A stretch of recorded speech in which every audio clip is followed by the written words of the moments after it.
ಮೊದಲಿಗೆ ನನ್ನ ತಾಲೂಕಿನ ಮಾಲೂರು ತಾಲೂಕಿನ ನನ್ನ ಜನತೆ ರಾಜಕೀಯವಾಗಿ 86ರಲ್ಲಿ ರಾಜಕೀಯ ಪ್ರವೇಶ ಮಾಡಿ ಅದು ಮಂಡಲ್ ಪಂಚಾಯತ್, ಗ್ರಾಮ ಪಂಚಾಯತ್, PLD ಬ್ಯಾಂಕ್, ತಾಲೂಕ್ ಪಂಚಾಯತ್, ಜಿಲ್ಲಾ ಪಂಚಾಯತ್, ಮಿಲ್ಕ್ ಯೂನಿಯನ್ ಮತ್ತೆ 2 ಅವಧಿಗೆ ಶಾಸಕನಾಗಿ ಅವಕಾಶ ಮಾಡಿಕೊಟ್ಟಂಥ ನನ್ನ ಜನತೆಗೆ ಮೊದಲಿಗೆ ನನ್ನ ವೈಯಕ್ತಿಕವಾಗಿ ಧನ್ಯವಾದ ಹೇಳ್ತಾ ಇದ್ದೀನಿ. ಇವತ್ತೊಂದು ಇತಿಹಾಸ ಪ್ರಸಿದ್ಧವಾದ ದಿನ. ನೀವು ಕೊಟ್ಟಂತ ನನಗೆ ಅವಕಾಶ. ಕೆಳ ಹಂತದಿಂದ ರಾಜಕೀಯವಾಗಿ ಬೆಳೆಸಿದಿರಿ. ಸ್ಥಳೀಕನನ್ನ, ನಮ್ಮ ಮಾಲೂರು ತಾಲೂಕಿನ ನಮ್ಮ ನಂಜೇಗೌಡನನ್ನ MLA ಮಾಡಿಕೊಂಡ್ರೆ ಸಾರ್ವಜನಿಕರಿಗೆ ಸ್ಥಳೀಕರಿಗೆ ಪ್ರತಿ ದಿವಸ ಸಿಗ್ತಾನೆ.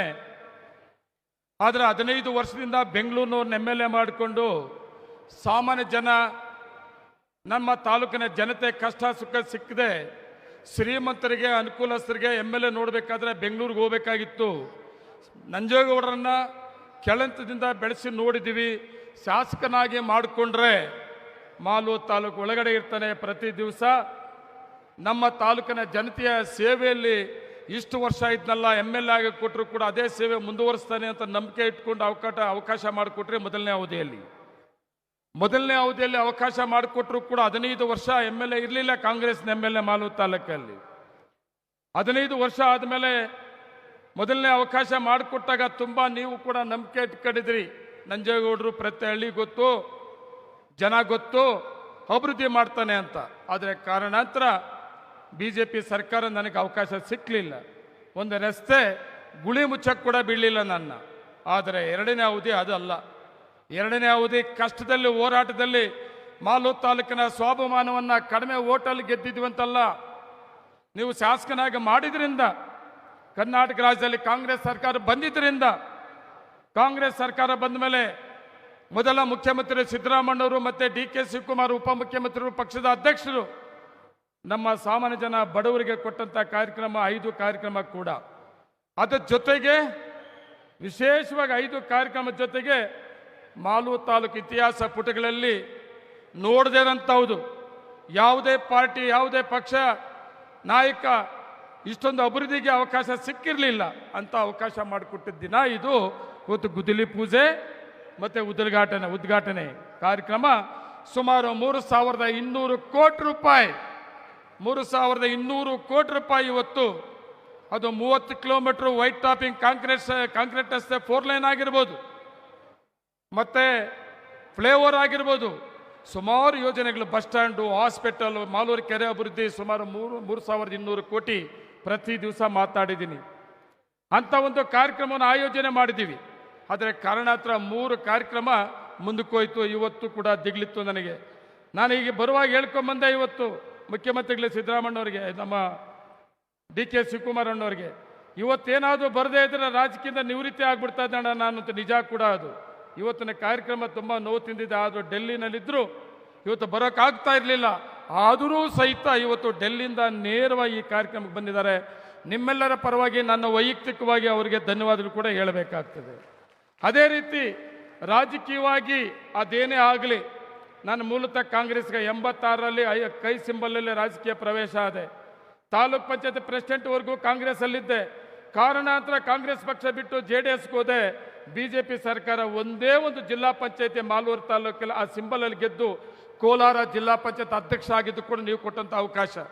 ಅದಾದ ಮೇಲೆ ಮತ್ತೆ ಕಾಂಗ್ರೆಸ್ ಪಕ್ಷಕ್ಕೆ ಬರಬೇಕು ಅಂತೇಳಿ ಕಾಂಗ್ರೆಸ್ ಪಕ್ಷಕ್ಕೆ ಸೇರಿಸ್ಕೊಂಡೋದ್ರಲ್ಲಿ ನಾನು ಅದನ್ನು ನೆನಪು ಮಾಡ್ಕೊಳ್ಳಲಿಲ್ಲ ಅಂದರೆ ದೇವರು ಒಳ್ಳೇದು ಮಾಡೋದಿಲ್ಲ. KH ಮುನಿಯಪ್ಪನವರು ಮತ್ತು ಅನಿಲ್ ಕುಮಾರ್ ಅವರು ಅವತ್ತು ನಾನು JDSಯಿಂದ ಕಾಂಗ್ರೆಸ್ ಪಕ್ಷಕ್ಕೆ ಸೇರಿಸೋಕೆ ನನಗೆ ಒತ್ತಡ ಹಾಕಿ ಸೇರಿಸ್ಕೊಂಡು ಪಕ್ಷವನ್ನು ಕಟ್ಟಬೇಕು ಮತ್ತು ಕಾಂಗ್ರೆಸ್ನ ಗೆಲ್ಲಿಸಬೇಕು ಅಂತಂದರು.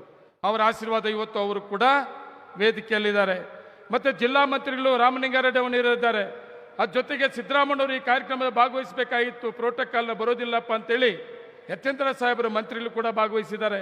ಅದೇ ರೀತಿ ಇವತ್ತು ಈ ಕಾರ್ಯಕ್ರಮ ಏನು 3,200 ಕೋಟಿ ಇದೆ, 3,200 ಕೋಟಿ ಸುಮಾರು 2,000 ಕೋಟಿ PW ಮಿನಿಸ್ಟ್ರು ಜಾರಕಿಹೊಳಿ ಸಾಹೇಬರು ಕೂಡ ನಾನು ಹೋಗಿ ಕೇಳಿದಾಗ ಯಾವುದು ಕೂಡ ಅಡ್ಡ ಇಲ್ಲದೆ ಸೈನ್ ಹಾಕಿಕೊಟ್ಟು ನನಗೆ ಅನುಕೂಲ ಮಾಡಿಕೊಟ್ಟಿದ್ದು ಕೂಡ ಅವರು ಕೂಡ ವೇದಿಕೆಯಲ್ಲಿದ್ದಾರೆ. ನಮ್ಮ ಪಂಚಾಯತ್ ರಾಜ್ ಹಿರಿಯ ಮಂತ್ರಿಗಳು ಕೂಡ ಖಂಡ್ರೆ ಸಾಹೇಬರು ಕೂಡ ಇದ್ದಾರೆ. ಅದೇ ರೀತಿ ಶಾಸಕರಲ್ಲಾದಂಥ ನಜೀರ್ ಅಹಮದ್ ಅಣ್ಣವರು, ಹೆಂಗಸಿವಾರೆಡ್ಡಿ ಅಣ್ಣವರು, ಮಂಜು ಅವರು, ಮತ್ತು ವಿಶೇಷವಾಗಿ ನಮ್ಮ ಪಕ್ಷದ ಹಿರಿಯ 3 ಸಾರಿ ಶಾಸಕರಾದಂಥ ಎಸ್.ಎನ್. ನಾರಾಯಣಸ್ವಾಮಿ ಅವರು, ಚಿಕ್ಕಬಳ್ಳಾಪುರ ಜಿಲ್ಲೆಯ ಮಾಜಿ ಮಂತ್ರಿಗಳು ಶಾಸಕರಾದಂಥ ಸುಧಾಕರ್ ಅವರು, ಮತ್ತು ಅದೇ ರೀತಿ ನಮ್ಮ ಕೋಲಾರ ಶಾಸಕರಾದಂಥ ಕೊತ್ತೂರು ಮಂಜು ಅವರು, ರೂಪಾ ಅವರು, MLC ಅವರಾದ ನಮ್ಮ ಶ್ರೀನಿವಾಸ್ ಅವರು, ಮತ್ತು ನಮ್ಮ ಅನಿಲ್ ಅವರು, ಮತ್ತು ನನ್ನ ಗುರು ರಾಜಕೀಯ ಗುರುವಾದ ನಾಗರಾಜ್ ಅವರು, ಸುದರ್ಶನ್ ಅವರು, ಎಲ್ಲ ನಿಗಮದ ಅಧ್ಯಕ್ಷರು ಎಲ್ಲರೂ ಕೂಡ ಈ ವೇದಿಕೆ ಮೇಲೆ ಇದ್ದೀರಿ. ಒಂದು ಮಾತನ್ನ ಹೇಳ್ತೇನೆ ನಾನು, ಇವತ್ತು ಕಾಂಗ್ರೆಸ್ ಸರ್ಕಾರ ಇದ್ರೆ ಸಾಮಾನ್ಯ ಜನರ ಪರವಾಗಿದೆ ಅನ್ನೋದಕ್ಕೆ ಉದಾಹರಣೆ 5 ಗ್ಯಾರಂಟಿ: ಅನ್ನಭಾಗ್ಯ, ಗೃಹ ಜ್ಯೋತಿ, ಗೃಹಲಕ್ಷ್ಮಿ, ಶಕ್ತಿ ಯುವನಿಧಿ. ಈ 5 ಕಾರ್ಯಕ್ರಮ ಜೊತೆಗೆ ಡೆವಲಪ್ಮೆಂಟ್ಸ್ ಕೂಡ ವಿರೋಧ ಪಕ್ಷದವ್ರು ಹೇಳ್ತಾರೆ, ಇಲ್ಲ ಆ ರೀತಿ ಇಲ್ಲ, ವಿರೋಧ ಪಕ್ಷದವ್ರು ಹೇಳ್ದಂಗಿಲ್ಲ. 5 ಗ್ಯಾರಂಟಿ ಸಾಮಾನ್ಯ ಜನ ಬಡವರಿಗೆ ಕೊಟ್ಟಂಥ ಕಾರ್ಯಕ್ರಮದ ಜೊತೆಗೆ ಇವತ್ತು ಡೆವಲಪ್ಮೆಂಟ್ಸ್ ಕೂಡ ಇವತ್ತು ಮಾಲೂರು ತಾಲೂಕು ಒಂದೇ ಅಲ್ಲ, ಎಲ್ಲ ಕಡೆ ರಾಜ್ಯದಲ್ಲೂ ಕೂಡ ಡೆವಲಪ್ಮೆಂಟ್ಸ್ ಆಗ್ತದೆ. ವಿಶೇಷವಾಗಿ ನಾನು ಹೆಚ್ಚಿಗೆ ಭಾಷಣ ಮಾಡೋದಕ್ಕಿಂತ ಕಡಿಮೆ ಮಾಡ್ತೀನಿ, ಯಾಕಂದರೆ ಪ್ರತಿ ದಿನ ನಿಮ್ಮ ಜೊತೆಯಲ್ಲಿ ಇರ್ತೀನಿ. ನಾನು ಯಾವತ್ತೂ ಒಂದು ದಿವಸ ಕೂಡ ಬೆಂಗಳೂರಲ್ಲಿ ಆಟಿರಲ್ಲ, ಪ್ರತಿ ದಿವಸ ನಮ್ಮ ಜನರ ಜೊತೆಯಲ್ಲಿ ಇರ್ತೀನಿ. ಎಷ್ಟೊತ್ತೇ ರಾತ್ರಿ ಆದರೂ ಕೂಡ ಊರಿಗೆ ಬರ್ತೀನಿ. ನಾನು ಹೆಚ್ಚಿಗೆ ಮಾತಾಡೋದು ಕಡಿಮೆ ಮಾಡಿ, ಮುಖ್ಯ ಅತಿಥಿಗಳು ವಿಶೇಷವಾಗಿ ಮುಖ್ಯಮಂತ್ರಿಗಳ ಭಾಷಣ ಆಗೋವರೆಗೂ ಕೂಡ ಎಲ್ಲರಿಗೂ ಕೂಡ ನಾನು ವಿನಂತಿ ಮಾಡ್ಕೊತೀನಿ. ನಾನು ಮೊದಲೇ ಹೇಳಿದ್ದೀನಿ, ಮಾಲೂರು ತಾಲೂಕು ಶಿಸ್ತಿದೆ, ಲಾಸ್ಟ್ವರೆಗೂ ಯಾರು ಹೇಳೋದಿಲ್ಲ ಅಂತೇಳಿ. ಮುಖ್ಯಮಂತ್ರಿ ಭಾಷಣ ಆದಷ್ಟು ಬೇಗನೆ ಲೇಟ್ ಆದರೂ ಕೂಡ ಅವ್ರಿಗೆ ಅವಕಾಶ ಮಾಡಿಕೊಟ್ಟು ಅವ್ರು ಮಾತಾಡೋಕ್ಕೆ ಅವಕಾಶ ಮಾಡಿಕೊಡ್ತೀನಿ. ನಾನು ದಯವಿಟ್ಟು ನನ್ನ ತಾಲೂಕಿನ ಜನತೆಯ ಮುಖೇನ ನಮ್ಮ ಎಲ್ಲ ನಾಯಕರಿಗೂ ಒಂದು ಮಾತನ್ನು ಕೊಡ್ತೇನೆ. ಏನು ಇವತ್ತು ಮುಖ್ಯಮಂತ್ರಿಯಾಗಿ ನಮ್ಮ ಸರ್ಕಾರ ಬಂದ ಮೇಲೆ ಅವಕಾಶ ತಗೊಂಡಿದ್ದಾರೆ, ಏನೇನು 1.25 ವರ್ಷ ಇದೆ. ಡೆವಲಪ್ಮೆಂಟ್ಸ್ ಒಂದಾದರೆ 28ಕ್ಕೆ ಮತ್ತೆ ಸಾಮಾನ್ಯ ಜನ ಬಡವರ ಪರವಾಗಿರುವಂಥ ಕಾಂಗ್ರೆಸ್ ಪಕ್ಷವನ್ನು ಆಡಳಿತಕ್ಕೆ ತರಲೇಬೇಕು ಅಂತೇಳಿ ರಾತ್ರಿ ಹಗಲು ದುಡಿತಾರಂತ ನಮ್ಮ ಪಕ್ಷದ ಮುಖಂಡರು, ಹಿರಿಯರು, ಮತ್ತು ಮುಖ್ಯಮಂತ್ರಿಗಳು DK ಶಿವಕುಮಾರ್ ಅಣ್ಣವರು. ನಾನು ಒಂದು ಮಾತನ್ನು ಹೇಳ್ತೇನೆ, ಕೋಲಾರ ಜಿಲ್ಲೆಯ ಪರವಾಗಿ ಮತ್ತು ಮಾಲೂರು ತಾಲೂಕು ಪರವಾಗಿ ನಮ್ಮ ಜಿಲ್ಲೆಯನ್ನು ವಿಶೇಷವಾಗಿ ನೋಡಿ. ನೀವು ಮಂತ್ರಿ ಕೊಡ್ತಿದ್ರು ಪರವಾಗಿಲ್ಲ, ಕೊಡಲಿಲ್ಲ, ಆದರೆ ಡೆವಲಪ್ಮೆಂಟ್ಸ್ಗೆ ನಮ್ಮ ಜಿಲ್ಲೆಯನ್ನು ಕಾಪಾಡಿಕೊಂಡು, ಯಾಕಂದರೆ ಮೊದಲ ಮುಖ್ಯಮಂತ್ರಿ ಕೊಟ್ಟಂಥ ಕರ್ನಾಟಕ ರಾಜ್ಯಕ್ಕೆ ಕೋಲಾರ ಜಿಲ್ಲೆ, ಅದ್ರ ಜೊತೆಗೆ ಪಾರ್ಲಿಮೆಂಟಿಗೆ ಅತಿ ಹೆಚ್ಚಿನ ಪಾರ್ಲಿಮೆಂಟ್ ಕಾಂಗ್ರೆಸ್ಸಿನ MP ಗೆಲ್ಲಿಸಿಕೊಟ್ಟಂಥ ಜಿಲ್ಲೆ ಕೋಲಾರ ಜಿಲ್ಲೆ. ಕಾಂಗ್ರೆಸ್ ಯಾವತ್ತೂ ಕೂಡ ಅಷ್ಟೇ 5-6 ಸೀಟುಗಳನ್ನು ಗೆಲ್ಲಿಸಿಕೊಟ್ಟಂಥ ಜಿಲ್ಲೆ ಕಾಂಗ್ರೆಸ್ ಶಾಸಕರು ಕೋಲಾರ ಜಿಲ್ಲೆ. ಇವತ್ತು ಇನ್ನೇನು ಉಳಿದಿದೆ 1.25 ವರ್ಷ, ನಿಮ್ಮ ಮೇಲೆ ತುಂಬ ನಂಬಿಕೆ ಇಟ್ಕೊಂಡಿದ್ದೀವಿ. ನಮ್ಮ ಜಿಲ್ಲೆಗೆ ಅವಕಾಶ ಮಾಡಿಕೊಡ್ಬೇಕು. ಡೆವಲಪ್ಮೆಂಟ್ಸ್ಗೆ 28ಕ್ಕೆ ನೀವೇನು ಅಂದ್ಕೊಂಡಿದ್ದೀರಿ, ಕರ್ನಾಟಕ ರಾಜ್ಯದಲ್ಲಿ ನನ್ನ ಹೋರಾಟದಲ್ಲಿ ನನಗೆ ಸಿಕ್ಕಂಥ ಅವಕಾಶದಲ್ಲಿ ಹೈಕಮಾಂಡ್ ಮುಖ್ಯಮಂತ್ರಿ ಆಗಿ ಕೊಟ್ಟಿದ್ದಾರಲ್ಲ, ಮತ್ತೆ 28 ಕರ್ನಾಟಕ ರಾಜ್ಯದಲ್ಲಿ ಕಾಂಗ್ರೆಸ್ ಸರ್ಕಾರ ತರಬೇಕು ಅಂತ ನೀವೇನು ಹೊರಟಿದ್ದೀರಿ. ನಮ್ಮ ಜಿಲ್ಲೆಯಲ್ಲಿ 6 ಕೂಡ ಕಾಂಗ್ರೆಸ್ ಶಾಸಕನಿಗೆ ಗೆಲ್ಲಿಸ್ಕೊಡೋದ್ರಲ್ಲಿ ಅನುಮಾನ ಬೇಡ. ಅದ್ರ ಜೊತೆಗೆ ಒಂದು ಮಾತನ್ನು ಹೇಳ್ತೇನೆ ನಾನು, ಮಾಲೂರು ತಾಲೂಕಲ್ಲಿ ಡಿಪಾಸಿಟ್ ಇಲ್ಲದೆ ಇರುವಂಥ ಸಂದರ್ಭದಲ್ಲಿ ಕಾಂಗ್ರೆಸ್ ಪಕ್ಷವನ್ನು ಕಟ್ಟಂಥ ಜವಾಬ್ದಾರಿ ಕೊಟ್ಟ ಮೇಲೆ 10,000 ಓಟ್ ಇತ್ತು ಕಾಂಗ್ರೆಸ್ಸಿಗೆ. ಅಂಥ ಸಂದರ್ಭದಲ್ಲಿ ನೀವು ಕಾಂಗ್ರೆಸ್ ಪಕ್ಷವನ್ನು ಕಟ್ಟಂಥ ಅವಕಾಶ ಮಾಡಿಕೊಟ್ಟ ಮೇಲೆ ಕಾಂಗ್ರೆಸ್ ಪಕ್ಷವನ್ನು ಕಟ್ಟಿದ್ದೇನೆ, ಬೆಳೆಸಿದ್ದೇನೆ. ಪ್ರತಿ ದಿವಸ ನನ್ನ ತಾಲೂಕಿನ ಜನತೆಯ ಜೊತೆಲಿದ್ದೇನೆ. ನನಗೆ ಹೈಕಮಾಂಡ್ ಯಾರು ಅಂದರೆ, ಹೈಕಮಾಂಡ್ ನನ್ನ ಗಾಡ್ ಫಾದರ್ಗಳಿಲ್ಲ ಯಾರು ಕೂಡ. ನನ್ನ ಗಾಡ್ ಫಾದರ್ಗಳು ಯಾರು ಮಾಲೂರು ತಾಲೂಕಲ್ಲಂದರೆ ಈ ಜನ ನನ್ನನ್ನು ಈ ಕೆಳಹಂತದಿಂದ ಬೆಳೆಸಿದಂಥವ್ದು, 2 ಸಾರಿ ಶಾಸಕ ಮಾಡೋಂಥವ್ದು, ಮತ್ತೆ 28ಕ್ಕೆ ನನ್ನ ಗಾಡ್ ಫಾದರ್ ಯಾರು ಅಂದರೆ ನನ್ನ ತಾಲೂಕಿನ ಇವರೇ. 28ಕ್ಕೆ ಮೊನ್ನೆ ಕಡಿಮೆ ಓಟಲ್ಲಿ ML ಆಗಿದೆ ಅಂತ ಮನಸ್ಸಲ್ಲೇ ಇಟ್ಕೊಂಡ್ಬಿಡ್ರಿ ಯಾವ ನಾಯಕರು ಕೂಡ. ಹೌದು, ಯಾಮಾರಿದ್ದೀವಿ ನಮ್ಮ ನಾಯಕರು, ಕಡಿಮೆ ಓಟಲ್ಲಿ ML ಆಗಿದ್ದೀನಿ. ಪಾರ್ಲಿಮೆಂಟ್ ಎಲೆಕ್ಷನ್ಗೆ ಯಾವುದೇ ML 6 ವಿಧಾನಸಭಾ ಕ್ಷೇತ್ರದಲ್ಲಿ ಯಾರು ಎಷ್ಟೆಷ್ಟು ಓಟ್ ಹಾಕ್ಸ್ಕೊಂಡಿದ್ರು 23,000 ಓಟ್ ಹೆಚ್ಚಿಗೆ ಹಾಕ್ಸಿದವರು ನನ್ನ ತಾಲೂಕಿನ ಜನ. ಕಡಿಮೆ ಓಟಲ್ಲೇ ನಾನು ML ಆಗಿದ್ರು ಕೂಡ. 28ಗೂ ಕೂಡ ಅಷ್ಟೇ ಸ್ವಾಭಿಮಾನ. ಮಾಲೂರು ತಾಲೂಕಿನ ಒಬ್ಬನಿದ್ದೀನಿ ನಾನು, ಇನ್ನೆಲ್ಲ ಬೆಂಗಳೂರಿಂದ ಬಂದವರೇ.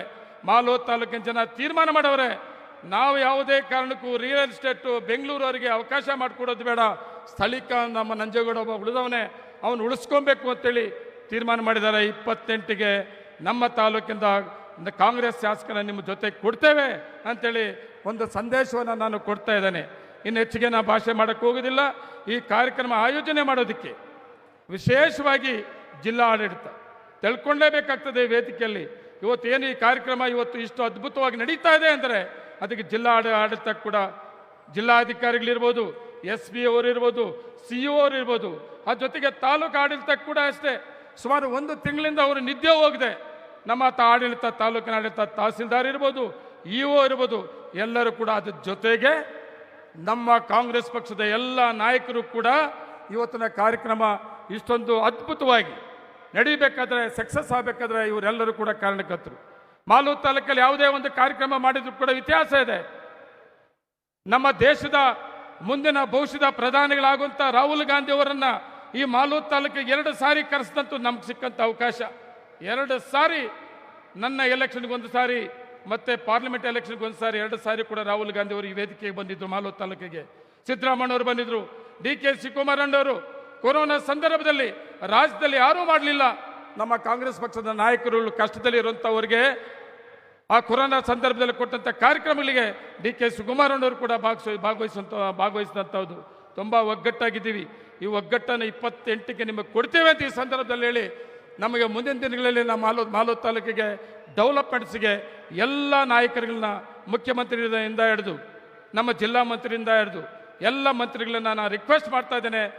ವಿಶೇಷವಾಗಿ 28ಕ್ಕೆ ಮಾಲೂರು ತಾಲೂಕಿಂದ ಕಾಂಗ್ರೆಸ್ನ ಶಾಸಕರನ್ನು ಗೆಲ್ಲಿಸ್ಕೊಡ್ತೀವಿ, ನಮಗೆ ಸಹಕಾರ ಕೊಡಬೇಕು ಅಂತ ಈ ವೇದಿಕೆ ಮುಖಾಂತರ ನಿಮಗೆಲ್ಲರಿಗೂ ವಿನಂತಿಸ್ಕೊಳ್ತಾ, ನನಗೆ ಸಿಕ್ಕಂಥ ಈ ಅವಕಾಶಕ್ಕೆ, ನನಗೆ ಕೊಟ್ಟಂಥ ಸಹಕಾರಕ್ಕೆ ನನ್ನ ಜನತೆಗೆ ವೈಯಕ್ತಿಕವಾಗಿ ನಾನು ಧನ್ಯವಾದಗಳು ಹೇಳ್ತಾ ಇದ್ದೇನೆ.